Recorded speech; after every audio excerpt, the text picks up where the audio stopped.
everyone. Welcome back. Good morning, good afternoon, and good evening, depending on from where you are joining us from. We are live from Las Vegas, and we are at Remars. Remars. Remars 2022. I am Suman Devnath, a developer advocate focusing on data engineering, and I'm joined with my co-host, Brian. My name is Brian Terry, and I'm a developer advocate for cloud formation. I'm super excited to be here today. Excellent. And today we have our guest, Mike. Mike, why don't you introduce yourself? Hi, I'm Mike Jeffy, and I'm on the Open Data team at AWS. I'm actually the the Geospatial Open Data lead, where I work with customers working to make large satellite geospatial data sets available through our program.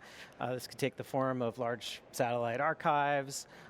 We also have a lot of other types of geospatial data, like synthetic aperture radar and LiDAR data. It's really an exciting time to be in geospatial these days. And our open data mission is to make more data available to people, to more people. And when access to data is democratized by opening up that access, more opportunities are created to derive value from it. And through the AWS Open Data Sponsorship Program, we've made over 100 petabytes of high value, or our AWS customers have made over 100 petabytes of high value cloud optimized data sets available. You said 100 petabytes. Yeah, 100 petabytes. 100 petabytes. Wow. We have been listening to petabyte scale data know, for the last 1 hour, right? That is huge. We just can't just gloss over that one. That 100 petabytes. Wow. No, it's quite incredible. And when you think about these large archives, I mean, they cover the globe over multiple periods of time. So having that kind of data can really enrich, experience somebody who's trying to do a very large-scale study of an Earth process, let's say. And they want to understand these processes over time. So it really creates incredible opportunities for everyone who's using the cloud.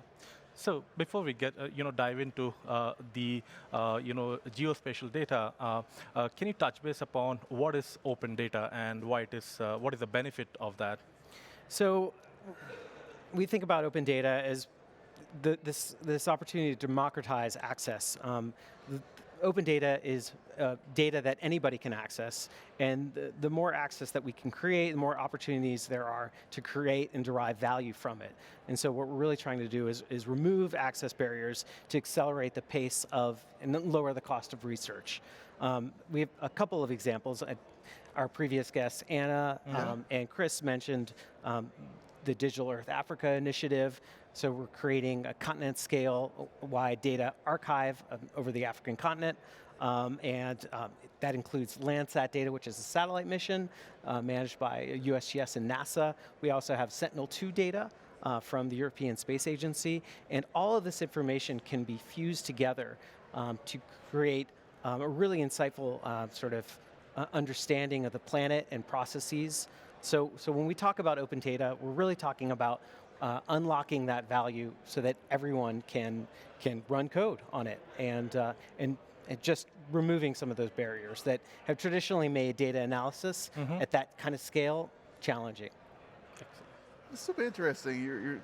I think I heard you talk about this data can be shared. So let's talk about that. How can people share this data, or how is this data shared? Yeah. So one of the great ways that people can share it is through services. Right. One example of this is Daylight, which is Openstreetmap data. I'm not sure how many people are familiar with it, but Openstreetmap data has been around since the early 2000s. It's crowdsourced mapping data that's typically provided for everyone can use it. They use it for routing, use it for disaster response. Yep. And so Meta, the company Meta, formerly Facebook, has been providing this data with consistent quality checks because historically there have been some challenges with the data being vandalized. And so because it's crowdsourced, anybody can update it, edit it, et cetera. So they have created internal processes that have basically cleaned the data in such a way that everyone can get a ton of value out of it. And they are providing this data along with Parquet files that allow it to be consumed within Athena, so that basically anybody can load the same data, and these are typically distributed as planet files, and they could do SQL queries. Yep. So you're interacting with the data like you would like a traditional database, and so you can look for things like where highways are of a certain class in a certain place, location. So it's really opening up that access. Whereas if it's in a single file format that only certain sort of audiences can use in a certain application, it makes it hard to share that. And so that's kind of what we mean by opening up some of that access. Another example would be a cloud-optimized GeoTIFF, where you only need one copy of the data in the location, and everybody can share and run their processes from that copy. They don't have to download the data and run it locally on their machine. So you're bringing those compute resources to the data. Excellent. So I think this is the most important part, that you have the data in central place, and you mentioned Parquet, and which is an efficient way of storing the data, and we can run efficient query on this massive scale of data that we have. So geospatial, if you think about it, what you rightly mentioned, it's very scientific in nature, and can you just touch base on how this data on AWS is enabling science at a I'm very sure at a very rapid pace, right? So can you just touch base on that? That's right. So by removing these barriers, you're really helping to accelerate some of that innovation. And a lot of that innovation happens through science and through developing models against the data. One example of sort of that unprecedented scale, you look at the Landsat program. In 2021, the USGS decided to put the entire archive of collection to Landsat imagery on AWS, and that spanned 40 years of Earth observation. And that really, and they also put it in a cloud-native format, cloud-optimized GeoTIFF, in something that's called Analysis Ready, or ARCO. And that allows you to run your processes against the data without having to pre-process the data before. So it's either available with surface reflectance values or things that can be used. Data is prepared in such a way that it can be used immediately by researchers. So having an archive like that is massive. It's a game changer. The other example is through the Space Act Agreement. We are working with NASA to discover, access, and use high-value NASA data sets. So we're making them available through our program. And that's really enabling the science community without having a lot of data wrangling requirements, because if you know or are familiar with the NASA DACs, they're distributed in different places. You have to go and find that data. It's really sort of very hard. Can be a siloed experience. So we're bringing some of those data sets into our program and hopefully unlocking a lot of scientific value in the process. Cool. Can you talk a little bit about how AWS works with these geospace initiatives, specifically ones that have amassed huge amounts of data, like the planet and society changes, all that kind of thing? Can you talk a little bit about that? Yeah, so I'd mentioned Digital Earth Africa before, but I think it's a great example of how data can influence policy. So we have this program with Digital Earth Africa where they joined our Open Data Sponsorship Program. We have something like 6 or growing data sets there. It includes satellite imagery. It also includes something called Earth Observations from Space, or WOFS. And that's really monitoring water resources, and as water scarcity is increasingly an issue, sustainability, as with climate change affecting everybody now. And these kinds of data sets are helping Ghanaian officials identify and tackle illegal mining. There's a series that was launched at reInvent, and that was called Climate Next, and where they talked about some of the initiatives around mangrove protection. Those are the kinds of sort of data impact stories we want to tell through our program.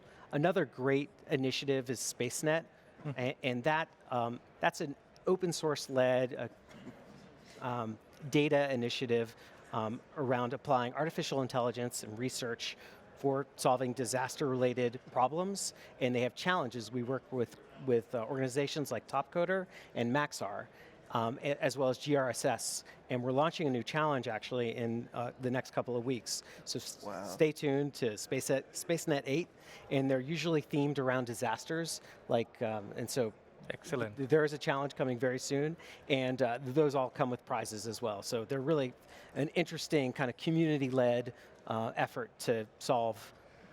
So I think this is pretty interesting, Yeah. and you talked about open data, geospatial data, and I think I am very sure Brian as well. We are visual person, and we would love to have the demo to see love all of demos. this in action. So why don't you go ahead and show us Yes, sir. all of this? Awesome. Well, I am a visual person. Are we live here? I mean, that's why I'm a geographer. I play one on TV. So what we're looking at here is the Registry of Open Data on AWS. It's mentioned before, and of course, we had the exciting announcement that the Registry of Open Data datasets are now available on the AWS Data Exchange, or ADX. And here I'm just searching for Sentinel-2. Sentinel-2 is a satellite imagery source that is operated by the European Space Agency. This data set is managed by a customer called Synergize. And if you were to look on this data set page, you would see tutorials and usage examples are some of the most valuable ways that we can help drive the sort of usage of the data. So one of these is vegetation analysis of pre-post. There was a fire event in the Mount Shasta area, and so we're going to use Sentinel-2 data to look at some of the impacts of that fire. So by clicking on that example, this is opening up a GitHub page where this is a SageMaker notebook example.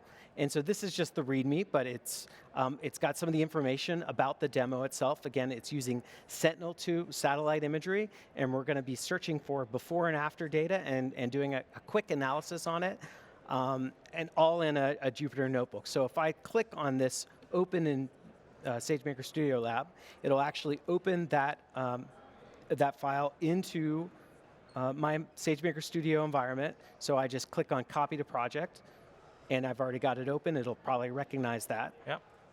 Super cool. So hopefully this is, And again, so I don't need to clone the repo because I've already done that. And this is it'll open up inside that space right there. So if I click in here, and this is the actual notebook that I'm going to be running and stepping through. And because this is a Python environment, I can work with any package that is supported in a notebook like this. And so this is a very simple example. We're using NumPy array and matplotlib to display the imagery. We'll also be using some open source geospatial packages a little further along. So this sort of beginning part is very basic, but it's just importing the packages and setting up the connection to the bucket where the data is. And we're going to be going through and using Sentinel Hub, which is a cloud platform developed by Synergize.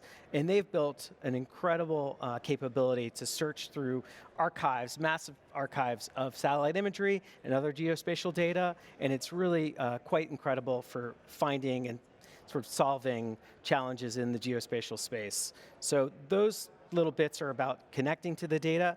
Once we've made a connection, we can search for this data, and this is just some JSON returning the query for a bounding box that is in the Mount Shasta area for the specific time period of this fire. Now, this fire impacted that area in August of 2021. It burned about 26,000 acres and had quite an impact on the region. So I just searched for a couple of data sets that met my criteria of cloud cover and time. And so this is just pulling back the tiles. Once we've identified the tiles, now we're going to download the data sets. And so this is just the great thing about working in the cloud is we can just download the data that we need. We don't have to grab everything at once and save it on our computer. So it's already done with that download. And here, where we get into kind of the raster data side, we're using a package called Rasterio, which is very popular in the open source world. And we're also using EarthPy. These are Python packages that are useful for working with raster arrays and for rendering the data. So this is a simple import that you would see in many open source packages. And so in the remainder of this, now we're actually doing the fun part, which is taking some imagery and doing an analysis on it. And this analysis is an NDVI, or a normalized difference vegetation index, which is just a ratio of two satellite bands.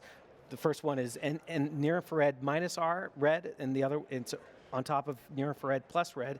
And what it does is it sort of highlights where you have healthy vegetation and no vegetation. So it creates a kind of a composite image of information that's already in these bands, but it's very specialized to identifying where you would have vegetation growing. And it's very useful in fire scenarios because when you have a fire, you want to know where you have fuel that's sort of feeding the fire, and you also want to know where that vegetation is going to come back after. So they kind of like, you can tell this the the sort of risk conditions, but you can also sort of look at the impacts after. So that's just running and creating that band ratio.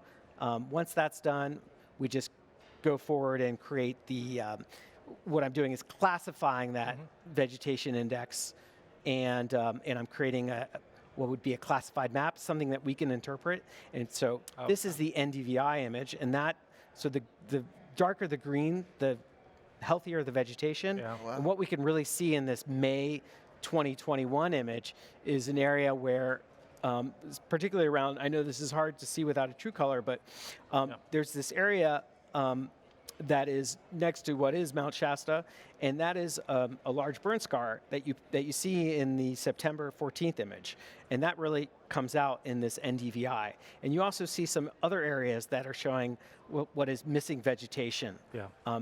So when you classify this image, that's where it kind of looks interesting, and hopefully this will show up very quickly. It's just running right now. So it's creating a land cover classification of this map. And here you can see it. And I'm doing this all in my notebook. The data are not moving anywhere. They're staying in the cloud. And so you can see that what was very dense or moderately dense forest is now open or scrub or dead forest in some cases. So we can use these techniques to kind of, tackle the sort of challenges of fires and sort of map areas that are impacted by disasters like this. So that's what I'm showing as part of the REMARS conference. I'll be showing this in the booth, and I'd love to. So you'll be at the booth too? I'll be at the booth as well. You get to be at the booth too. Right. Be at the booth. This is excellent. So to summarize, what we did was we just spin up and SageMaker Studio Lab notebook, and then we just downloaded the data set only for the stipulated time period, which is in this case 2021, 5/12, and I think September 14th, right? And That's correct. We just plotted using matplotlib and a few of the third-party libraries that we have used, which are open source. I think it's fantastic that we are playing around with this data, and we have the privilege to analyze. So before we wrap up, is there any last thoughts that you would like to give it to our audience from where to get started, or any last inputs from your side? Well, as mentioned previously, SageMaker Studio Lab is free. Anybody can get an account, so I encourage everyone. And we have there's lots of GPU available to run. We also run an open data program. So if anybody has interesting data sets that are geospatial, please email me through contacts that will be left here. And I'd love to hear more about the data sets that we could make available through our program. Sure. Thank you so much, Mike, for your time and joining us today. I think we would love to hear the feedback from our customer in the upcoming days. Thank you so much, everyone, for joining us live. Signing off now, myself on behalf of Brian. And stick around. We'll be right back with the next session. Thank you. Thanks. And it can actually surface the best model. I can actually look at the best model, understand the quality characteristics, explainability characteristics of this best model, look at the performance of this best model based on the validation data. And I'm pretty happy with what I see here. The receiver operating characteristics and the precision recall curve these actually tell me how good the model is.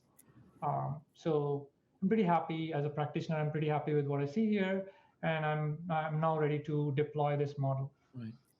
So I just click the deploy and go about my deployment. Wow, that's great. That really does simplify that flow. I can imagine myself as a non-ML person diving into this and then experiment with this. This is really cool. Cool. Yeah. All right. Thank you for showing us that. Awesome. Okay. Yeah, so yeah, thanks for that demo. Like Steve said, I look forward to jumping in. ML is not my strong suit, but this seems very accessible, and I'm really excited to see the data and insights that I can glean from it. So Claire, to wrap up, where should customers go to play around with Data Wrangler, to play around with Autopilot and all of the integrations that we got to see today? Yeah, so this all lives within SageMaker Studio. So if customers visit the SageMaker Studio page, they can just click directly to the console from there, launch Studio, and then within Studio lives Data Wrangler, Autopilot, and also our other low-code, no-code products as well. That's awesome. Great. This is awesome. Well, Claire, Pradeep, thank you so much for joining us today. It's been awesome having you on the show, and thanks for that great demo. And we will be right back. See you soon.